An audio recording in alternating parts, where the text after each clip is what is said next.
तो गुरु कभी नहीं चाहता कि किसी का भी बुरा हो। मैं इस गांव का सबसे धनी और इस गांव का सबसे आलीशान मकान मेरा ही है।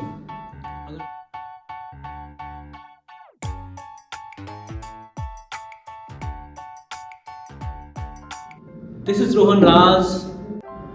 अभी हाल में ही शिक्षक दिवस गया है और उम्मीद है कि आपने और मैंने दोनों ने अपने अपने गुरुजनों को याद जरूर किया होगा। शिक्षक दिवस के बारे में सोच रहा था, अपने गुरुओं के बारे में सोच रहा था अभी बैठ करके, तो एक बात ध्यान आया। एक छोटी सी किस्सा है कि किस तरीके से गुरु हमारे लिए कुछ ऐसा कर जाते हैं जिसके बाद हमारा पूरा जीवन बदल जाता है। हालांकि हमें कभी कभी लगता है कि गुरु ने हमारे साथ गलत किया, लेकिन वो जो गलत करते हैं उसके पीछे भी उनका एक षड्यंत्र होता है हमको आगे बढ़ाने का। तो एक छोटी सी कहानी के माध्यम से हम समझाना चाहेंगे कि गुरु किस तरीके से इस कहानी में एक व्यक्ति को, जो उसका रोजाना का जो जीवन चरित्र था, जीवन का कार्य था, जो कंफर्ट जोन था, क्या कुछ ऐसा करते हैं गुरु की कुछ ही दिनों में, कुछ ही सालों में वो व्यक्ति का जो संघर्ष था वो खत्म हो जाता और एक बहुत ही ज्यादा धन और ऐश्वर्य की प्राप्ति होती है उसको।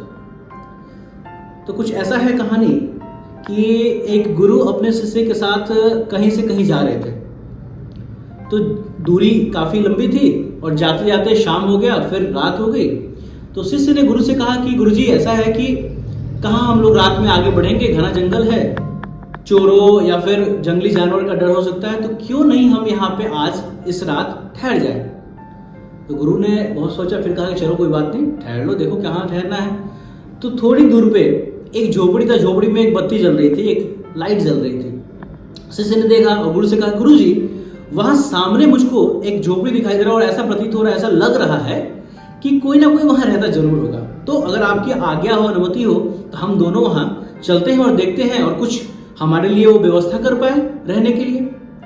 तो गुरु ने कहा चलो ठीक है, ये भी करके देख लेते हैं। तो जैसे ही वो लोग वहां गए, दरवाजा को नॉक करा, दरवाजा को ठकठकाया। एक बड़ा ही विचित्र प्रकार का, झुर्रिया पड़े हुए, बाल बिखरे हुए गरीब दिख रहा था, मतलब थोड़ा सा ठीक ठाक फ्रेश साफ सुथरा नहीं था। तो बड़ा ही विचित्र प्रकार का एक व्यक्ति दरवाजा खोलता है और कहता है जी आप लोग कौन। तो गुरु ने कहा कि जी मैं, अपना परिचय दिया गुरु ने और कहा कि ये मेरा शिष्य है और हम लोग जा रहे थे, तो रास्ते में ऐसा लगा कि हमें आगे नहीं बढ़ना चाहिए, शाम हो गई है, रात हो गई है, तो अगर आपकी अनुमति हो तो आप अगर हम लोगों को आज रात भर आश्रय दे दे, शरण दे दे, तो हम लोग आज जो है यहाँ विश्राम करके फिर सुबह प्रातःकाल हम लोग निकल आएंगे। तो आदमी ने थोड़ी देर सोचे, बस बोला ठीक है आइए आप। तो जैसे गुरु ने घर के अंदर कदम रखा तो वहाँ के हालात देख करके गुरु समझ गए कि ये बहुत गरीब है, बहुत परेशान है, स्ट्रगल कर रहा है काफी ज्यादा। गुरु ने पूछा कि भैया आप करते क्या हो। तो उसने कहा कि सरकार मेरे पास बहुत खेत है, इस गांव में सबसे ज्यादा खेत मेरा ही है। तो फिर तो अच्छी बात है, फिर ऐसे क्यों रहते हो। तो सरकार खेत है लेकिन खेत किसी काम का नहीं है, वो एक बंजर जमीन हो चुका है, कोई फसल उस पर उगता नहीं है। मेरे पास एक गाय है, सॉरी गाय नहीं था वो भैंस था, मेरे पास एक भैंस है और मेरा सारा गुजारा उस भैंस पे ही निर्भर है। भैंस दूध देती है, दूध बिकता है और मेरा गुजारा, मेरा जीवन चलता है। इसका मतलब था कि भैंस was the only source of income for this man, right. तो गुरु मुस्कुराए और आराम करने लगे दोनों। रात के 3 बजे, यानी कि अभी भोर हुआ भी नहीं था, सूर्योदय हुआ भी नहीं था, 3 बजे गुरु और शिष्य, गुरु ने शिष्य को उठाया कि भैया चलो यहाँ से। गुरु और शिष्य 3 बजे निकल पड़ते हैं और अपने साथ उस भैंस को भी ले जाते हैं। तो काफी दूर चलने के बाद शिष्य ने कहा कि गुरुदेव क्या हम लोग गलत कर रहे हैं, कहीं हम कुछ गलत तो नहीं कर रहे हैं। वो गरीब आदमी जिसने हमें सहारा दिया, उसके पास एकमात्र साधन था अपने जीवन को गुजारा करने का, ये भैंस, और आपने इसको भी अपने साथ ले जा रहे हैं। और मन में शिष्य ने गुरु के प्रति गलत सोचना शुरू कर दिया, गुरु कितना लालची है ना, होता है ना, गाय वगैरह दान होता है, तो गुरु के बारे में गलत सोचने लगा। और ऐसे करके गुरु ने बस मुस्कुरा करके कोई जवाब नहीं दिया। तो गुरु शिष्य चले गए अपने घर, काफी साल बीत गए। तो अचानक से एक बार शिष्य भी अपना जो है सेटल हो चुका था, कुछ काम धाम वो भी शुरू कर दिया था, घर वगैरह बना लिया था, वहाँ अपने शादी गृहस्थ जीवन जो है गुजार रहा था, राइट। तो कुछ दिनों बाद अचानक से सपने में या फिर बैठे बैठे सोच आ जाती है उस व्यक्ति की।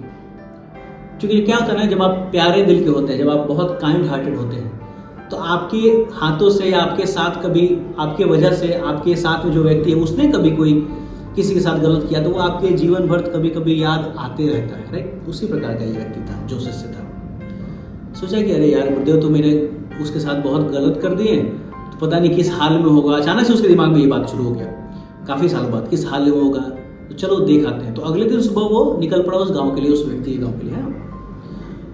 तो जाके देखता है कि जो झोपड़ी था वो एक आलीशान महल में तब्दील हो चुका है। झोपड़ी हट करके एक जबरदस्त आलीशान महल वहां पे था, और जो बाहर बंजर जमीन पड़ी हुई थी वहां पे एक से एक बढ़ के बगीचा लग चुका है, एक से एक बढ़ के, है ना, एक से बढ़ के एक वहां पे पेड़ पौधा जो है उग रहा है, फल दे रहा है, फूल सब्जियां, है ना।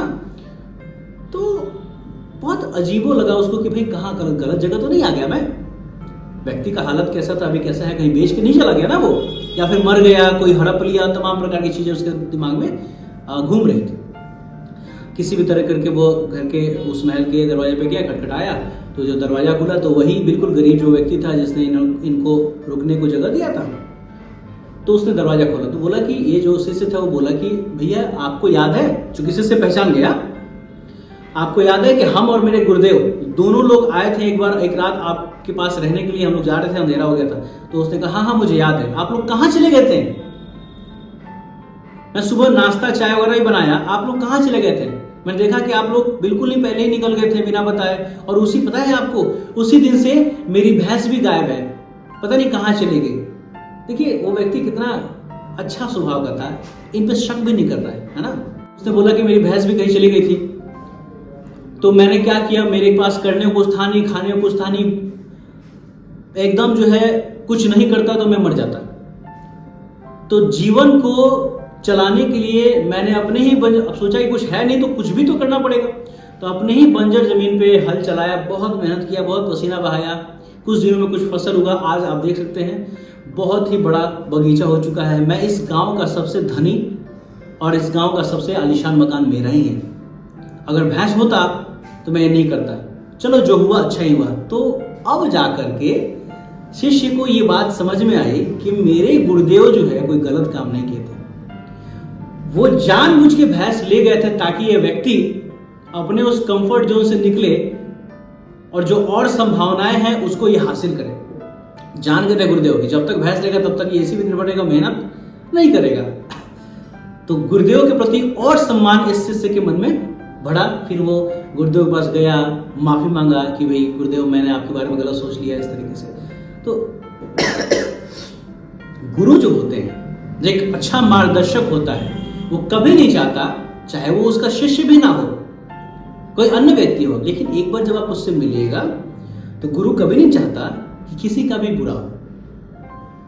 इसी को गुरु कहते हैं। गुरु जो शब्द है आसानी से हम बोल लेते हैं, चरित्र इतना आसान नहीं है बनाना। तो वाकई गुरु वंदनीय होते हैं, आदरणीय होते हैं, और हर गुरु को मेरा नमन है। बस इसी के साथ इस स्टोरी का ख़त्म करते हैं हम। और मुझे लगा कि आपको बताना चाहिए, एक छोटा सा मन में बात चल रहा था, ये छोटा सा स्टोरी मेरे दिमाग में था, और गुरु को मैं अभी तुरंत मैं याद ही कर रहा था। तो धन्यवाद, और मिलते हैं अगली वीडियो में। आप सबका बहुत बहुत धन्यवाद इस वीडियो में अंत तक बने रहने के लिए।